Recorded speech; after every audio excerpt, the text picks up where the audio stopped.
Lumapit tayo sa ating Panginoon, awitan, purihin ang batong kublihan. Ang Diyos siyang tanging lakas, magpasalamat tayo sa Kanyang harapan. Ang Diyos ay awitan, ating purihin ng may tuwa at galak. Ng may tuwa, galak.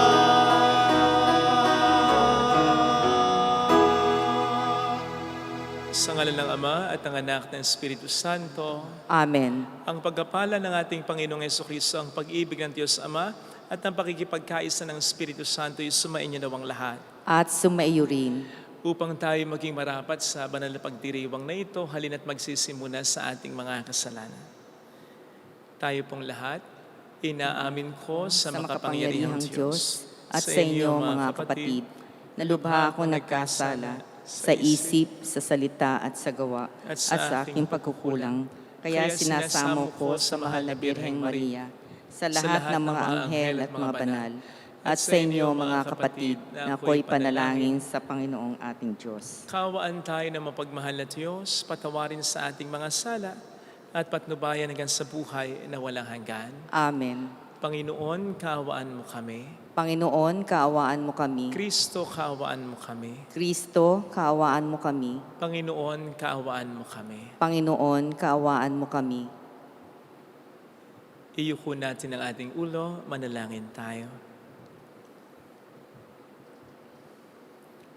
Ama naming makapangyarihan, ang kalooban namin naway mapuspos ng ganap sa Espiritong mong dumadaloy sa aming lahat upang bigyan niya kami ng layuning kalugod-lugod sa iyo at ng kapasyahang sundin ng loob mo sa pamamagitan ng Jesucristo kasama ng Espiritu Santo magpasa walang hanggan. Amen. Ang salita ng Diyos mula sa mga gawa ng mga apostol. Noong mga araw na iyon, ibig matiyak ng pinuno kung ano nga ang sakdal ng mga Hudyo laban kay Pablo.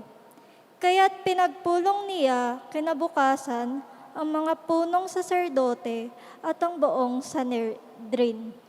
Saka kinalagan si Pablo, ipinaog at iniharap sa kanila. Alam ni Pablo na dooy may mga Saduseyo at Paruseyo.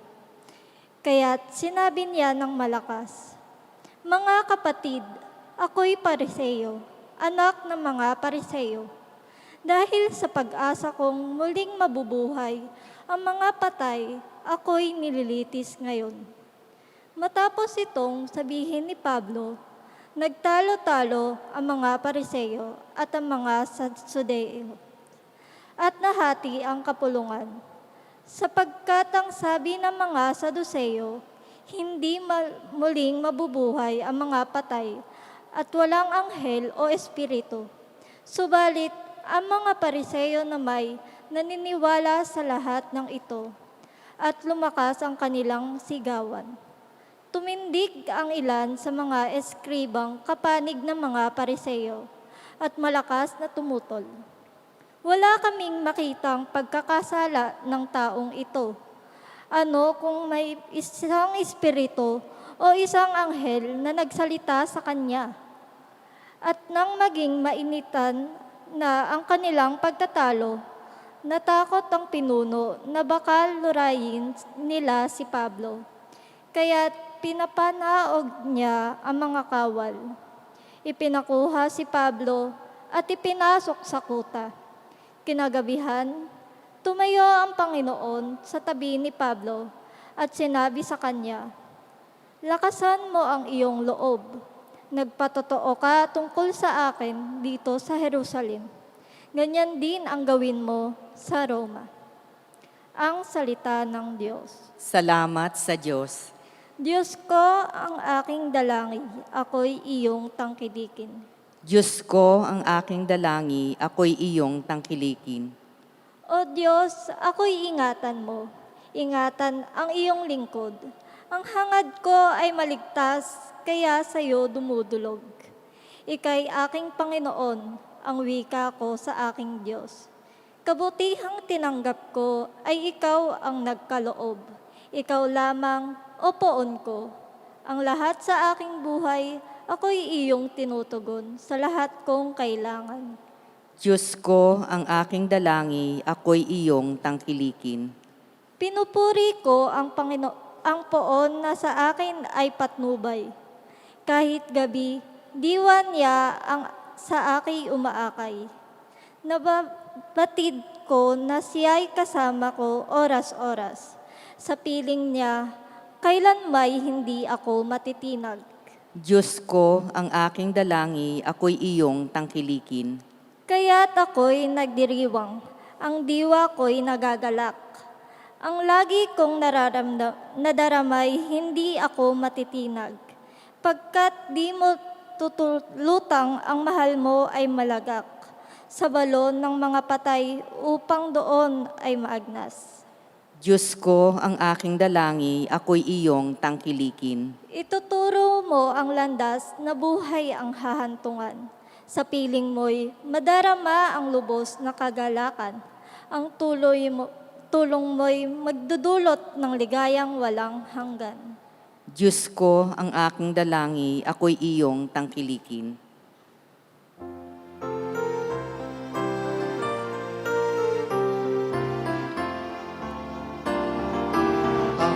Alleluia, alleluia, alleluia.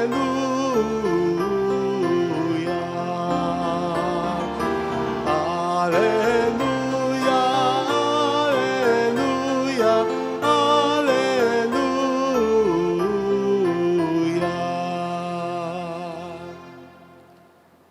Sumayin niyo ang Panginoon. At sumaiyo rin. Ang mabuting balita ng Panginoon ayon kay San Juan. Papuri sa iyo, Panginoon. Noong panahong yon, tumingala si Jesus at nanalangin.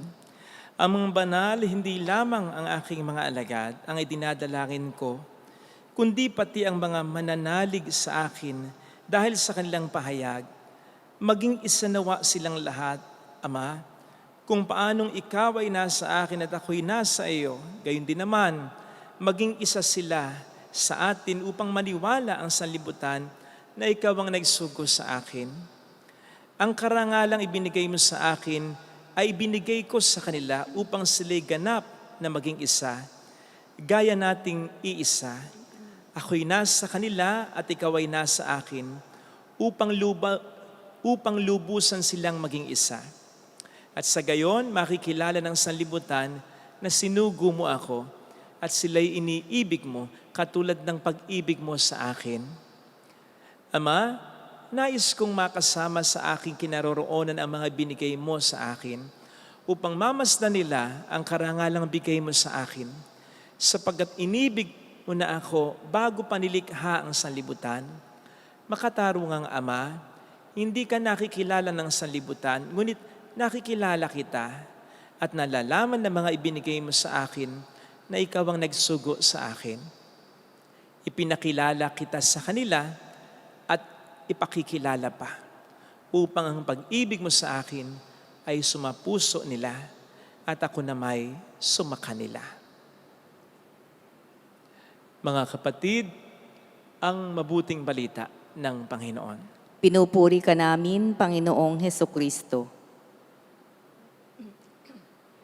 Isa po sa nakatutuwang malaman ay kung ano ang ipinagdarasal para sa atin ng mga taong ipinagdarasal tayo. Sapagkat it will reveal na kung ano ang ipinagdarasal nila para sa atin, yun ang sa paniniwala nila ay kailangan natin. Halimbawa, may tinanong ka, ano bang ipinagdarasal mo para sa akin? At sinabi niya, pinagdarasal ko, mag-asawa ka na, magkaanak na kayong mag-asawa, ka-boyfriend ka na, pumasa ka sa exam, maabot mo ang pangarap mo, maitaguhid mo ang pamilya mo, something like that. You will realize na aware sila sa mga mithiin mo, sa mga pangangailangan mo, at ipinagdarasal nga po nila ito. Kaya nakatutuwa sapagkat bukod sa ipinagdarasal ka nila, concerned sila sa iyo.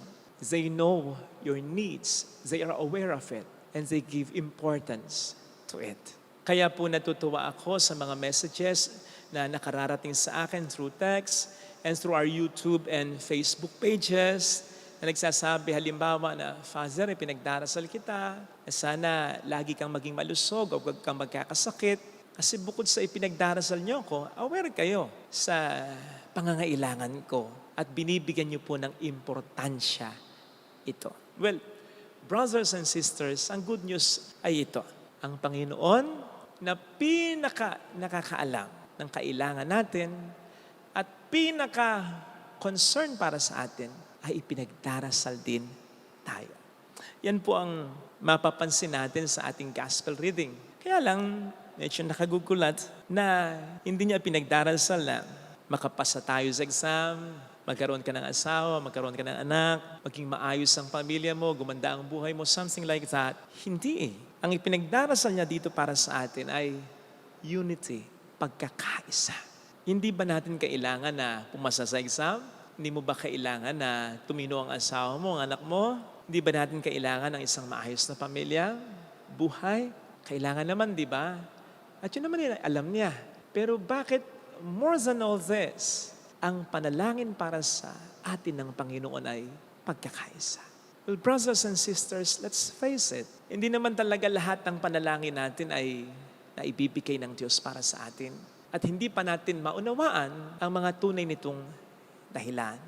Pero di ba napakalaki talaga ng nagagawa ng pagkakaisa? Yung bukod sa pakikiisa natin sa Diyos, relasyon natin sa Kanya, ay yung meron pa tayong mga kasama, may mga nagmamahal sa atin, kaisa natin, na laging nandyan para sa atin. Hindi nga ba't ito ang napakalaking bagay para matanggap natin at mapagtagumpayan, hindi lamang ang mga unanswered prayers natin, kundi pati na ang mga problemang dumarating sa buhay natin. Kaya kahit hindi ka pumasa sa exam, kahit hindi ka mapasok sa minimithi mong trabaho, kahit na hindi mag-boom yung sinimulan mong negosyo, kahit pa hindi sa lalong madaling panahon ay tumino ang asawa mo, ang anak mo, kahit pa magkasakit tayo o ang mahal natin, kahit pa mamatayan tayo o tayo mismo. Basta't ramdam natin na ang Diyos ay kaisa natin, kapiling natin, at basta may Diyos na magpapalakas ng loob natin tulad ng ginawa niya kay San Pablo sa ating ikalawang pagbasa. At bukod dito'y may mga taong magpaparamdam sa atin na sila ay ating kaisa, na hindi nga po tayo nag-iisa, di ba't madaling matanggap ang mga ito at makabangon mula sa mga kalungkutang ito. Hindi nga kaya pagkakaisa talaga ang kailangan nating mga Kristiyano. Nung nakaraang linggo, Mother's Day, ay nasabi ko sa sermon ko ng pinaka-nakatatakot para sa magulang, lalo na para sa isang ina, ay hindi naman yung mamatay siya, kundi yung mamatay siya nang alam niyang walang magmamahal sa anak niya katulad ng pagmamahal na ipinigay niya.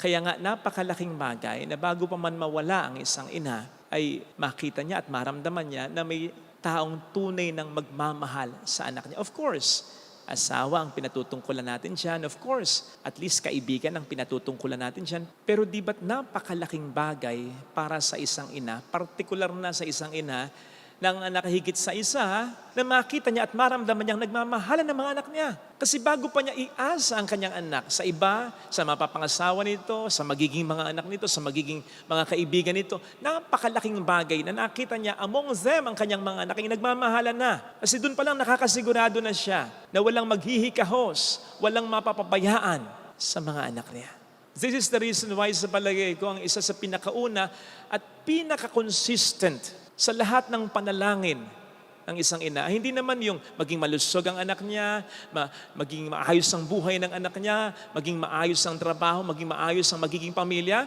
Yes, pinagdarasal ang mga yan.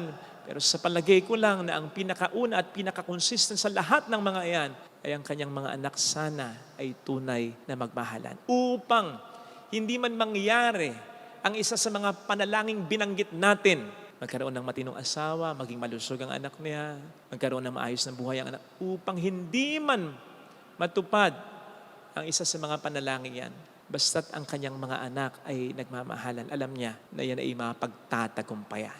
No wonder ang ating Panginoon sa Ebanghelyo bago pa man siyang lumisan, ito ang panalangin niya sa mga alagad niya, sa atin, na itinuturing din niyang mga anak niya. At tayo bilang mga magkakapatid sa kaniyang mga mata, na tayo magkaisa. Hindi muna yung wag tayong mapahamak, hindi muna yung wag tayong masaktan, hindi muna yung magtagumpay ang ating mga mission sa buhay. Hindi yung tayo magmahalan, tayo magkaisa.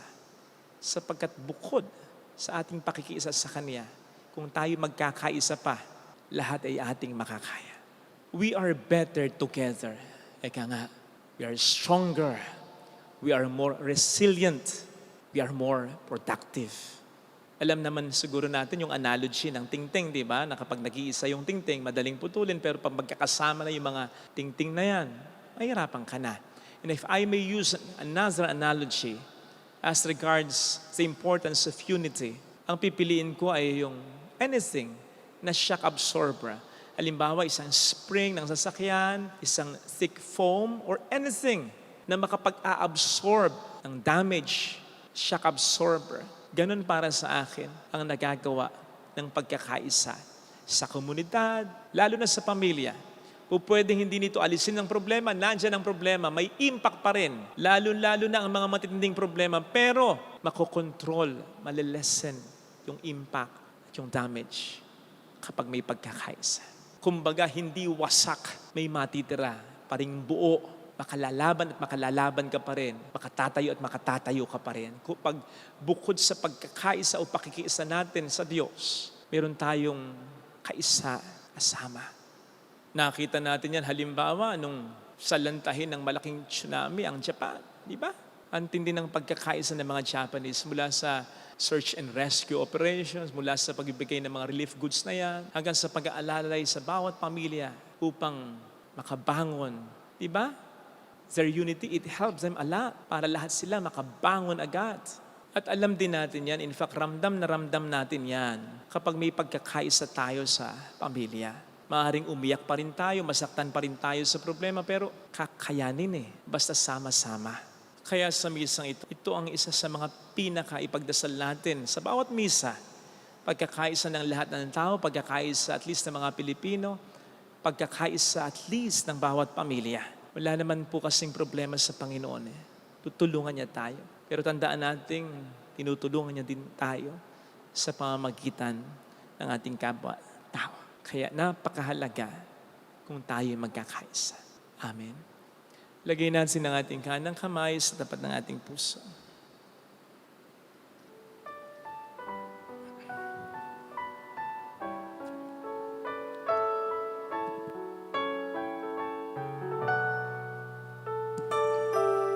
Awitin natin, alam kong may magagawa ang Diyos. Alam kong may magagawa Makapangyarihan siya. ang Diyos. Alam kong may magagawa ang Diyos. Walang imposible sa Kanya. May magagawa ang Diyos. Kung ako'y magtatapat, Kung ako'y magtatapat sa Kaniya'y maglilingkod, sa Kanya'y maglilingkod, Alam kong may magagawa ang Alam Diyos. kong may magagawa ang Diyos. Alam kong di ringgin ng Diyos ang samok. Alam kong di Sapagkat alam niya. ringgin ng Diyos Alam niya ang ang pinagdaraan. samo ko. Alam kong di ringgin ng Diyos ang samok. Alam kong di ringgin ng Diyos ang samo ko. Kung ako'y magtatapat, Kung ako'y magtatapat sa Kaniya'y maglilingkod, sa Kanya'y maglilingkod, alam kong may magagawa ang alam Diyos. kong di ringgin Alam kong di ringgin ng Diyos ang samok. Pikit natin ang ating mga mata. Panginoon, ipinagdarasal namin ang pagkakaisa sa aming bayan, lalo na po sa aming mga sari-sariling tahanan, pamilya. Sana magtulungan, magunawaan, magpatawaran, humingi ng tawad ang dapat na humingi ng tawad, magpatawad ang dapat na magpatawad, magbago ang dapat na magbago. Tulungan mo po kami, Panginoon, sapagkat anumang hirap, anumang bigat, gagaan kahit papaano. Kapag hindi na namin pinoproblema, ang dapat ay kasama namin sa pagharap sa problema. Lord, have mercy on us. Hallelujah! Purihin ang Diyos. Hallelujah! Pasalamatan siya. Siya ay muling babalik sa atin. Hindi niya tayo iiwan. Hindi niya tayo pababayaan. Paniwalaan natin yan. Hallelujah! Purihin ang Diyos. Hallelujah! Sa takdang panahon ay babalik ang Panginoon upang tayo ay kunin tapat siya sa kanyang mga pinangako sa atin. Sabihin mo sa sarili mo, mayroong magandang mangyayari sa iyo. Higit pa sa inaasahan mo dahil mahal ka ng Diyos. At alam niya, aware siya sa hirap mo. Concern siya sa iyo. Alam niya ang pinakakailangan mo. Kaya, pagtrabahuhan mo ang pagkakaisa sa pamilya mo. Tulungan ka niya para mayroong magandang mangyayari sa iyo. Alam niya na ang pamilya mo rin ang source of strength mo kung lalapit kay Jesus. Kaya lang sa ngayon ito ang mas nakabibigat sa iyo. Tutulungan ka ng Panginoon kang mag-alala. Papuri sa Ama at sa Anak at Espiritu Santo. Kapara ng sa unang-una, ngayon, magpakailanman, magpasawalang hanggan. Amen. Pag-aalay.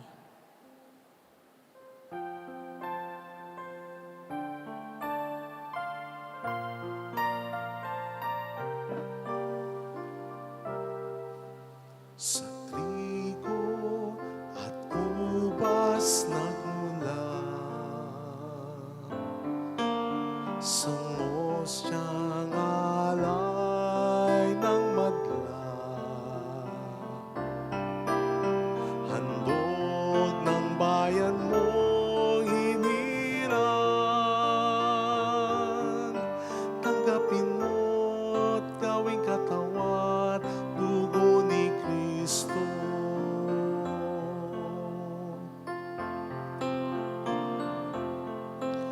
Itong alak at tinapay, kasama ang buhay naming taglay. Ama, kami bahagi na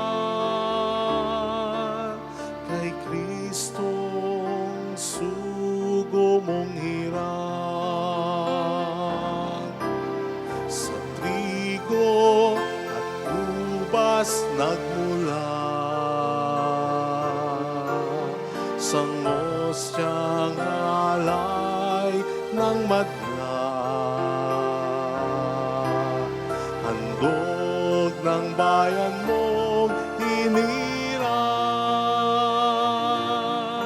tanggapin mo't gawing katawan, dugo Kristo. Manalangin tayo, pang ating handog ay maging kalugod-lugod sa Diyos samang makapangyarihan. Nanggapin nawa ng Panginoon itong paghahain sa iyong mga kamay sa kapurihan niya at karangalan sa ating kapakinabangan at sa buong sambayanan niyang banal. Ama naming lumikha, para mo ng awa, gawin mong banal ang mga alay naming yusan ng kalugdan at kami gawin mong haing sa iyo laging nakalaan sa pamamagitan ni Heso Kristo. Kasama ang Espiritu Santo magpasa walang hanggan. Amen. Sumainyo po ang Panginoon. At sumaiyo rin. Itaas sa Diyos ang inyong puso at diwa. Tinaas na namin sa Panginoon. Pasalamatan ng Panginoong ating Diyos. Marapat na siya ay pasalamatan. Ama naming makapangyarihan, tunay nga pong marapat na ikaw ay aming pasalamatan. Ngayong ipinagdiriwang ang paghahain ng Mesiyas, ang maamong tupa na tumubos sa aming lahat. Ang katawan ng anak mo sa krus na bayubay ay handog ng pag-ibig na walang kapantay. Ito ang paghahaing ganap mong kinalugdan, ito ang nilunggati ng dating pag-aalay. Ang buong sarili ng anak mong si Jesus ay inihain sa iyo upang kami matubos. Siyang dambana at paring naghahandog, siya pa rin ang tupang handog na ibinukod. Kaya kaisa ng mga anghel na nagsisiawit ng papuri sa iyo ng walang humpay sa kalangitan, kami nagbubunyi sa iyong kadakilaan. Santo, Santo, Santo, Panginoong Diyos ng mga hukbo, napupuno ang langit at ang lupa ng kadakilaan mo. Hosana sa kaitaasan. Pinagpala ang naparirito sa ngalan ng Panginoon. Hosana sa kaitaasan. Ama naming banal, ikaw po ang bukal ng tanang kabanalan, kaya sa pamamagitan po ng iyong Espiritu, gawin mo pong banal ang mga kaloob na ito upang para sa amin maging katawan at dugo ng iyong anak na aming Panginoong Heso Kristo. Bago niya pinagtiis ang kusang loob na maging handog, hinawakan niya ang tinapay, pinasalamatan kaniya, pinaghati-hati niya iyon. Iniabot sa kaniyang mga alagad at sinabi, tanggapin ninyong lahat ito at kanin. Ito ang aking katawan na ihahandog para sa inyo.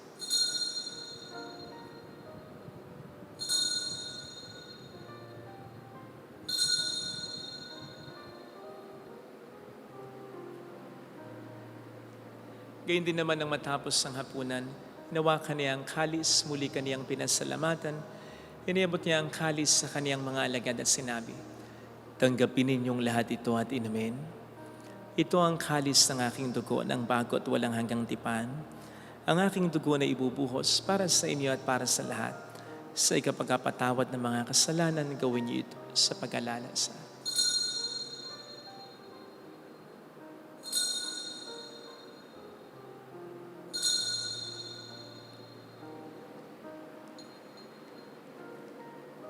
Ipagbunyi natin ang misteryo ng ating pananampalataya. Si Kristo'y namatay, si Kristo'y nabuhay, si Kristo'y babalik sa wakas ng panahon. Ama, ginagawa namin ngayon ang pagkalaala sa pagkamatay at muling pagkabuhay ng iyong anak.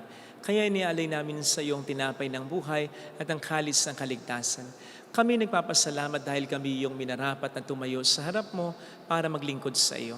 Isinasamo namin kami na magsasalo sa katawan at dugo ni Kristo ay mabuklod sa pagkakaisa sa pamamagitan ng Espiritu Santo. Ama, lingapin mo ang iyong simbahang laganap sa buong daigdig. Puspusin mo po kami sa pag-ibig. Kaisa ni Francisco na aming Papa, ni Dennis na aming Obispo at ng Tanang Kaparian, alalahanin mo po ang mga kapatid naming nahimlay nang may pag-asang sila'y muling mabubuhay, lalo na po ang aming mga ipagdarasal. Saglit po nating alalahanin ng ating mga minamahal na yumao.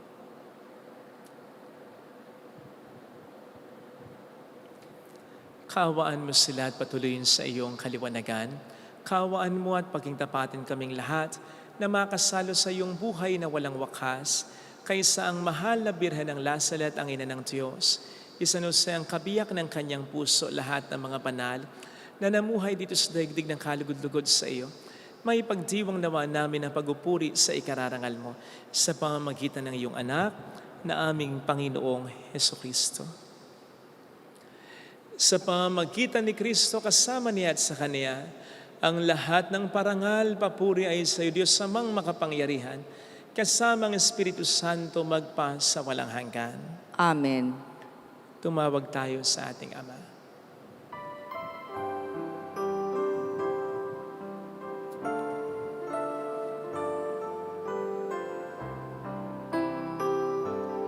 Ama namin, nasa langit ka. Sambahin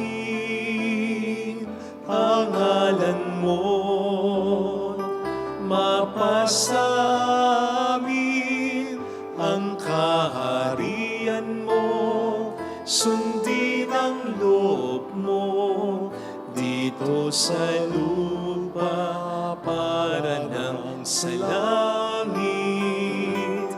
Bigyan mo kami ngayon ng aming kakanin sa araw-araw at patawarin mo kami sa aming mga sala para ng pagpapatawad namin sa nagkakasala sa amin, at huwag mo kaming ipahintulot sa tukso, At iadya mo kami sa lahat ng masama. Hiling namin kami adya sa lahat ng masama, pagkalooban ng kapayapaan araw-araw. Iligtas sa kasalanan, sa kapahamakan, sa mga seryosong karamdaman. Samantalang aming pinaghahandaan ang dakilang araw ng pagpapahayag ng tagapagligtas namin sa Heso Kristo. Sapagkat iyo ang kaharian, ang kapangyarihan at ang kapurihan, magpakailanman. Amen. Panginoong Heso Kristo, sinabi mo noon, sinasabi mo rin sa amin ngayon, kapayapaan ang iniiwan ko sa inyo, aking kapayapaan ang binibigay ko. Tunghayin mo pong aming pananampalataya, wag ang aming pagkakasala. Pagkalooban mo po kami ng kapayapaan at pagkakaisa sa iyong kalooban, kasama ang Espiritu Santo magpasa walang hanggan. Amen. Ang kapayapaan ng Panginoon ay sumainyo daw ang lahat. At sumaiyo rin. Magbigayan tayo ng kapayapaan sa isa't isa. Peace be with you. Kapayapaan po. Kordero ng Diyos na nag-aalis ng mga kasalanan ng sanlibutan, maawa ka sa amin. Kordero ng Diyos na nag-aalis ng mga kasalanan ng sanlibutan, maawa ka sa amin. Kordero ng Diyos na nag-aalis ng mga kasalanan ng sanlibutan, pagkaloob mo sa amin ang kapayapaan.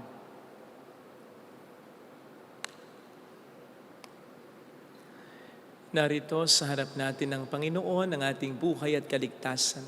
Mapalad tayong inaanyayahan. Panginoon, hindi ako karapat-dapat na magpatuloy sa iyo, ngunit sa isang salita mo lamang ay gagaling na ako.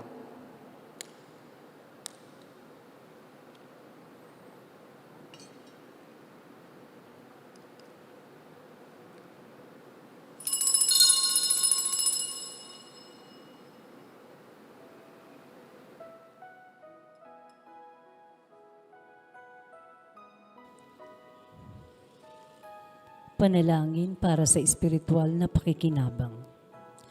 Panginoong Hesus, ako ay naniniwala na ikaw ay nasa kabanal-banalang sakramento.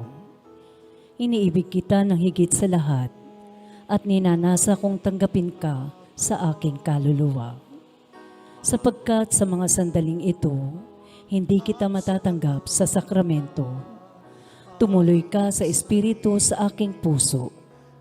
Niyayakap kita na para bang naririto ka na. Inaalay ko ng buong buo ang aking sarili sa iyo. Huwag mong hayaang mawalay ako sa iyo. Amen. Sa iyong pag-ibig, pag-asa ay nakamtan, bagong liwanag ang nasilayan. Kami tatahak sa iyong patnubay, sama-sama kaming babangon, sama-sama maglalakbay, sama-sama kaming aahon tungo kay Kristo walang hanggan. Sama-sama kaming babangon, sama-samang maglalakbay, sama-sama kaming aahon tungo kay Kristo at sa buhay na walang hanggan. Sama-sama. Manalangin tayo. Ama naming mapagmahal, sa aming ginanap na pakikinabang matutuhan nawa namin at mapagsaluhan ang iyong aral at dulot na kaligtasan upang kami paging tapating magkamit ng iyong bigay sa pamamagitan ni Jesucristo kasama ang Espiritu Santo magpasa walang hanggan.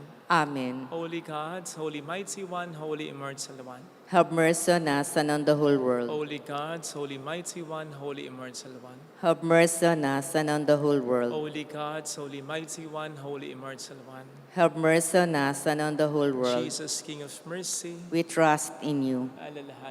Alalahanin, o mahal na Birhen ng Lasalet, ina ng pag-asa, ikaw ang nagpaalala sa aming magbalik loob sa Ama. Ito ang nagpapatunay ng kagandahan loob mo'y na natiling busilak. Sa pag-aaruga mo sa amin, tungkulin mo'y tinupad. Sa paanan ni Kristo'y tinuring mo kaming mga tunay mong anak. Kaya ninais mong ni Isay huwag mapahamak. Maging sa iyong walang tigil na pananalangin, pati luhay pumatak. Huwag namang mawala ng saysay ang iyong paghihirap. Hiling nawa namin sa iyo, o aming inang liyag, na matapos ang pakikibaka namin sa mundong ito at sa pananatili namin tapat kay Kristo, sa kapurihan mo ay makibahagi kaming ganap, upang kung nasaan ka ngayon ay maparoon din kaming lahat, at ang kaganapan ng kalwalhatian ng Diyos Amay tuluyang matupad. Siya nawa. Mahal na Birhen ng Lasalet, tagapagkasundo ng mga makasalanan. Ipanalangin mong walang patid kaming mga dumudulog sa iyo. Maraming salamat po sa inyong pakikisa at sa patuloy niyo pong pagtulong. Pasensya na po kung yung view natin ay sideway sa mass na ito, sa ating page, dahil po yung gitna po niya ay may scaffolding po, may ginagawa po sa ceiling. So pasensya na po. Sumayin niyo ang Panginoon. At sumaiyo rin Palain kayo kasama ang ating pamilya na mapagmahal na Diyos, ng Ama at ng Anak, ng Espiritu Santo. Amen. Mayo tayo sa kapayapaan ni Kristo. Salamat sa Diyos.